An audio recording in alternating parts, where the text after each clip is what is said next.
Pika dan Mirna Masela akan mempresentasikan tentang pelayanan kefarmasian di Puskesmas yang akan dibacakan oleh Mirna Masela.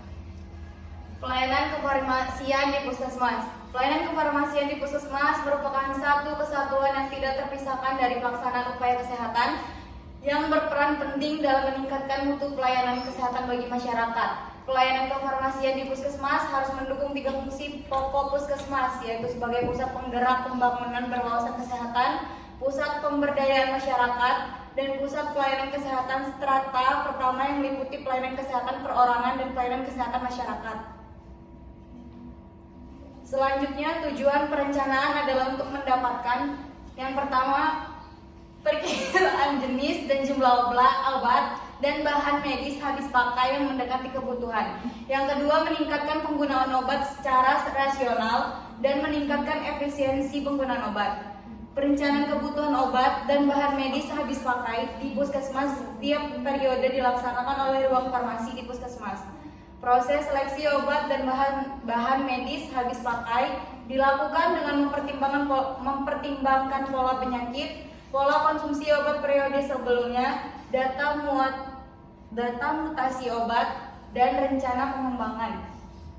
Proses seleksi obat dan bahan medis habis pakai juga harus mengacu pada daftar obat esensial nasional atau DON dan formularium nasional. Proses seleksi harus melibatkan tenaga kesehatan yang ada di Puskesmas seperti dokter gigi, bidan, dan perawat, serta pengelola program yang berkaitan dengan pengobatan. Selanjutnya, sarana dan prasarana.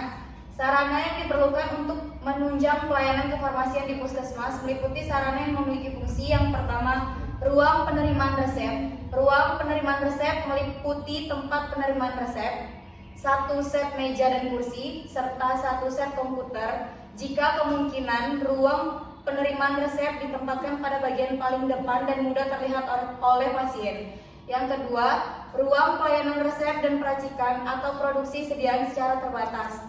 Ruang pelayanan resep dan peracikan atau produksi sediaan secara terbatas meliputi rak obat sesuai kebutuhan dan meja peracikan. Selanjutnya akan dibacakan oleh Elvina Ardendi.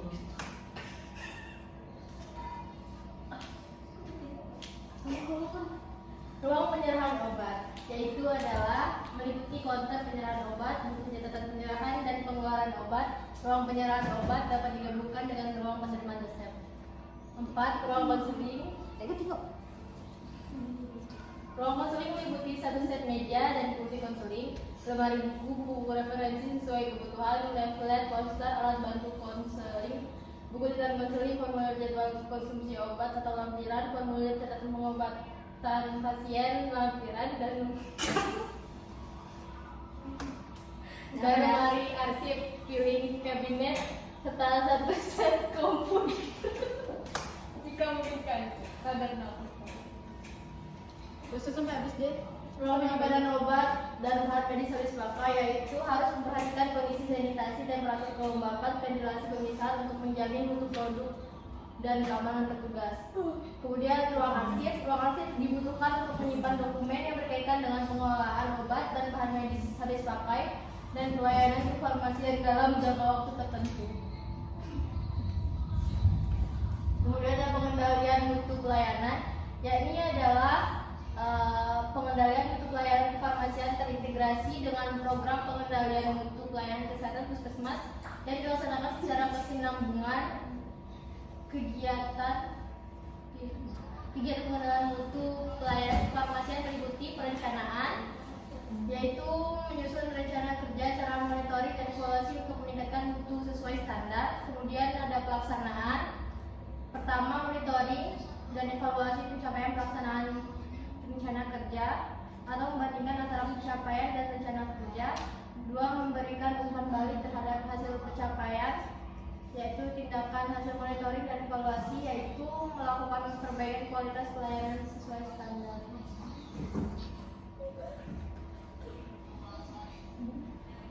Kemudian 2. Meningkatkan kualitas pelayanan jika pencapaian sudah memuaskan. Monitoring berupa kegiatan pemantauan selama proses berlangsung untuk memastikan bahwa aktivitas aktivitas berlangsung sesuai dengan yang direncanakan.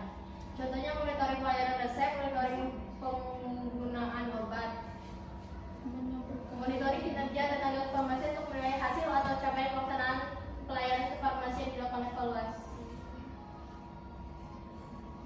Kemudian ada penyimpanan sediaan farmasi dan bahan medis habis pakai. Merupakan suatu kegiatan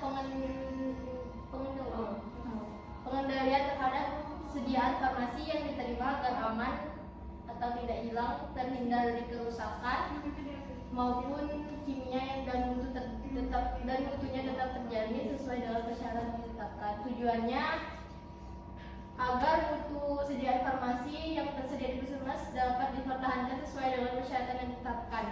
Penyimpanan sediaan farmasi dan kemudian akan dilakukan dengan Selanjutnya pencatatan dan pelaporan. Pencatatan dan pelaporan merupakan rangkaian dalam rangka pelaksanaan obat-obat secara tertib, baik obat-obatan yang diterima, disimpan, dan didistribusikan di puskesmas. Tujuan pencatatan dan pelaporan: yang pertama, bukti bahwa suatu kegiatan yang telah dilakukan. 2. Sumber data untuk melakukan pengaturan dan pengendalian. 3. Sumber data untuk pelaporan. Sarana pencatatan dan pelaporan di puskesmas: pertama, kartu stok obat; yang kedua, LPLPO. Pemusnahan obat di puskesmas dilakukan untuk sediaan farmasi, alat kesehatan, dan bahan medis habis pakai apabila: yang pertama, produk tidak memenuhi syarat mutu; 2. Telah kadaluarsa; 3. Memenuhi syarat untuk dipergunakan dalam pelayanan kesehatan atau kepentingan ilmu pengetahuan; dan yang terakhir, dicabut izin edarnya.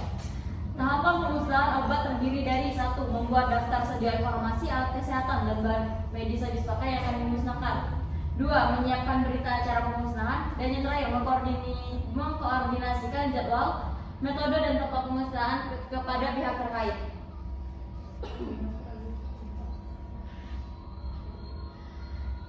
Keempat, menyiapkan tempat pemusnahan. 5. Melakukan pemusnahan disesuaikan dengan jenis dan bentuk sediaan serta peraturan yang berlaku. Penarikan sediaan farmasi, alat kesehatan, dan bahan medis habis pakai dilakukan terhadap produk yang izin edarnya dicabut oleh Badan Pengawas Obat dan Makanan atau disebut BPOM. Penarikan sediaan farmasi, alat kesehatan, dan bahan medis habis pakai dilakukan oleh BPOM atau pabrikan asal. Pelayanan informasi obat. Pelayanan informasi obat atau disebut PO adalah kegiatan pelayanan yang dilakukan oleh apoteker, dokter, perawat, maupun profesi kesehatan lainnya kepada pasien agar dapat menggunakan obat secara baik dan benar untuk mencegah terjadinya efek samping dari obat. Tujuannya, pelayanan informasi obat atau disebut PO meningkatkan penggunaan obat secara efektif, aman, dan rasional kepada pasien, menyediakan dan memberikan informasi obat kepada pasien, tenaga kesehatan, dan pihak lainnya. Terima kasih. Baiklah, sekian presentasi dari kelompok 2. Kepada teman-teman yang ingin bertanya, silakan. Sangat jawab.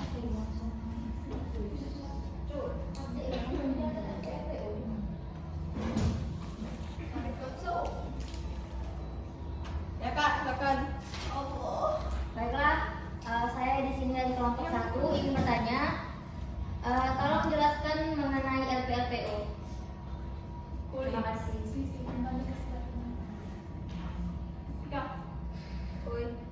Pengertian apa? LPLPO. Mana Ben? Ini.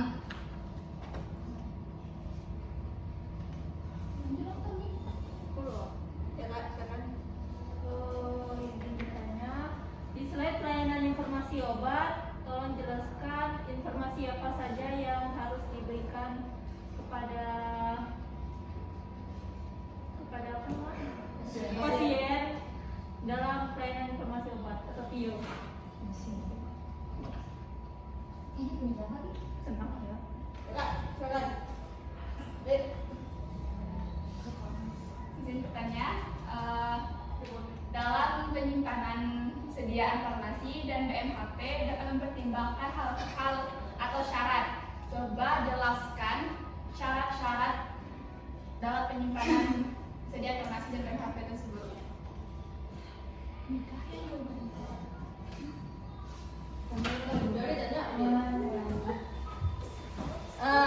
Kepada teman-teman izinkan kami untuk berdiskusi terlebih dahulu. Jadi Baiklah teman-teman, kami ingin menjawab pertanyaan pertama. Ini yang akan dijawab langsung oleh saudari Elvina Ardianti. pertanyaan dari Rosi, apa pengertian LPLPO? Pengertian LPLPO yaitu adalah laporan pemakaian dan lembar permintaan obat, suatu format yang digunakan oleh Puskesmas untuk melaporkan keadaan obat dan pengajuan permintaan obat. Kemudian pertanyaan kedua dari saudari Fitrianti, Pio Pio apa saja yang dilakukan kepada pasien?